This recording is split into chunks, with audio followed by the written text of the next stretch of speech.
Hey everyone, today we're with Toby and Kelvin from WCC. Kelvin came top 8 at the recent Bushiroad Springfest for Premium, and Toby won the whole thing, and they both played Gold Paladins.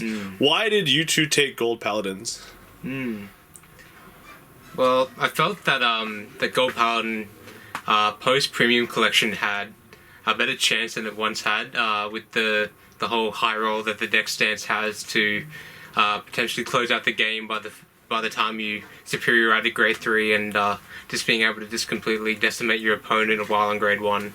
And like before, when you would lose the dice roll and go second, it was, you know, in a misopportune spot because you would have to like try and push out the pressure and try and get advantage. But now that you can go second, like because there's an amazing card called Spirex in Premium Collection, whereas people that give you 2 CB want to try and push early, you benefit so hard because of it, because you have a great Unite skill, whereas you call 2 cards, CB2 drop and Stride where you're on grade 3, so after your superior ride from both mains, you just plus so much and open yourself up for so many early combos, like even like being in a mission opportune superior ride. Yeah. So basically what Spirex does is when the opponent gives you 2 damage, you can gain back the advantage even when you go second. And that's coming from the classes that you get from Soul Blasting and checking top 5 call 2 cards. And it's also getting the first stride, and after that you might try to get a heal trigger, G Guardian, and you can perhaps even ultima the next turn. So it picks up a lot of pace that Gold Paladin previously lacks, and also gives you that hard cap of if your opponent gives you 2 damage, then you can push back to them. Yeah, and especially the fact as well that before Gold Paladin had to commit so many cards from hand, like your main first ride is obviously Helios, and you had to activate Unite to get that, so constantly throwing your hand down with whatever you have to try and generate as much advantage as you can. Spirex like filters through, yeah, exactly. It filters through deck, getting you better pieces and things, and essentially just being able to just fix any board state. Like if you need 12k attackers, putting things on Axel circles to hit good numbers, like even if they're on grade 2, it's just, yeah, it's such a good card. And you just run more, like I would run more in my deck list if I could, but the room is pretty tight. But like you definitely want to run more than one. Like one's just not enough. Exactly. Sometimes you go with one, you use one with a CB2, and the next turn you want to go to a different stride. But really, Spirex is just a superior choice. Yeah, most games I went into Spirex at like twice. Yeah. When I see my G zone, it's usually Spirex. Yeah. By the time you go Ultima. Yeah, I've noticed with new Spirex, you're able to call a lot more Excel circles than before, and just see it like Toby's front row just fully excelled out. So Spirex really has made this really big difference in the metagame. So I want to now talk about the deck that you guys played. The one that we have featured right now is Toby's deck, and there were just a very small amount of differences between both players, but let's talk about the cards in your deck that makes it different to others. Yeah, so with my deck list personally, post Premium Collection, there's a lot of similarities with our teammate Dylan Tej's list, with run the 7 crit 1 stand variant.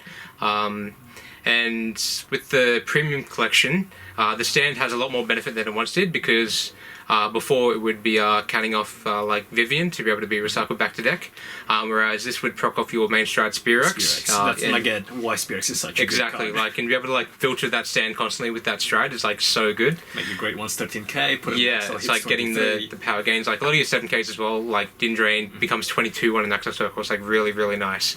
And one of the main tech cards that I started to include was Rampaging Turtle in AK grade 2, with the skill that if you have more rear guards than your opponent, they have to commit 2 cards from hand to guard. And that opened up so many aggressive plays and so many amazing guarding opportunities that your opponent had to commit to, and had to drop more hand than most times running Gold Paladin, which I was like really nice. Even though it wasn't AK, on an Axel circle on grade 1, like maximum AK, it was still perfect. And the aggression that I had, like it closed down so many games for me, because I would constantly be able to just keep swinging with it. It was a prime target for a lot of attacks as well, but it was like so valuable that sometimes I wanted to guard it, but it was a bait card as well because it's obviously not the most important card of the deck, so a lot of people would just swing at it, and that would just alleviate pressure off me, so just opening up so many things. And Kelvin played more grade 3s than normal. That was the main difference. He didn't run the turtle. What are your thoughts on that? With my list, I actually sort of moved back and forth and ended up with 12 grade 3. That was 4 of Ravenhair, 4 of the Blonde Ezel, and also 4 Sagramore. And the Raven is considered 3 of the V Raven and 1 of the LB51. The reason that it's just sometimes a great finisher. Yeah. The reason of that, I do quite like how you can Spear X, G-Guard, and just go straight into Ultima and finish your opponent with any combination of triggers of your choice. Yeah. Or sometimes you can just go critical heal, and then you just go back to playing standard, which is quite nice sometimes. And I just like that consistency of being able to throw away the grade 3s for reriding, for striding, and for ultimate striding.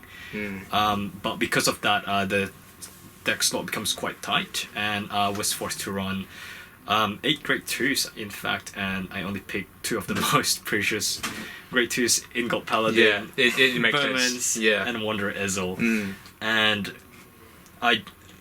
to me, it feels like if you manage to start with Bowmans, most of the time you can develop the game into a state that you can win it. But Turtle's a great choice as well. Yeah, I definitely agree with the fact of running that 8 grade 2s, making it more consistent to be able to get the superior right off. Like it does make sense. But I like that interesting flair of being able to try and just do alternate plays. Something more unexpected pressure. for your opponent. Exactly. Which makes that stand trigger even more scary. That's right, exactly. Running the stand, it's like being able to just do the double play is like so nice, yeah.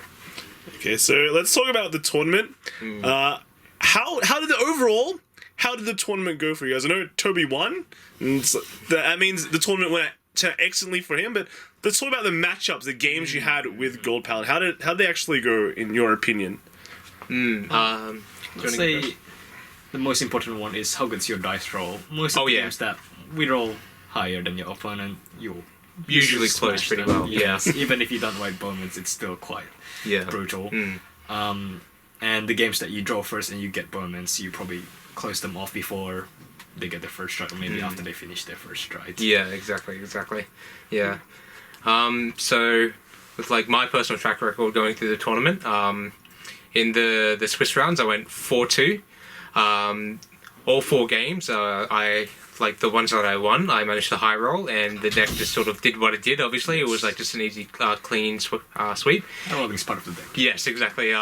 Even against the decks such as Mega Colony, which can be an interesting matchup for Gold Paladin, and DI as well. If they manage to get to their stride turn, it can be potentially lethal. It's just the fact that it had so much amazing pressure and this more hand advantage going first, being able to go to Spear X and generate a better board than normal. It's just so amazing, and the total came up in my games a lot to be able to help with that. It's just an amazing combo piece. Yeah, exactly. The 2 games that I lost, one was against Pale Moon.